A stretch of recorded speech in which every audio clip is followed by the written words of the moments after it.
So at the age of 5, I suffered childhood sexual abuse from my older male cousin, age of 5. You know, never told anybody, never told my parents, never shared it with anybody, man, because in those days, you know, like what went on in your house stayed in your house. And so, and also as predators, man, they have a way to make you feel like if you tell somebody, nobody's going to believe you anyway. And so imagine being 5 years old and you're going through childhood sexual assault from an older male cousin, right?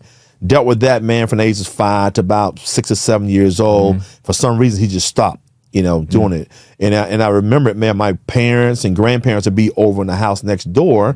And my grandparent, he'll, you know, get me to come over to his house next door and, you know, sexual assault me and stuff, right? Never told him, dealt with it. So I masked that. Then you move on now. My next encounter as a child, I was 9 years old. I suffered childhood sexual abuse from my older female neighbor.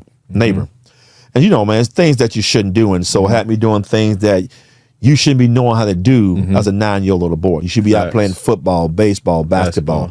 And the way that she would get me to come down to her house, once again, saying being raised poor, she would cook beans or something on a hot plate and feed me and get me down there and make me do all types of things that you should know how to do as a 9-year-old boy.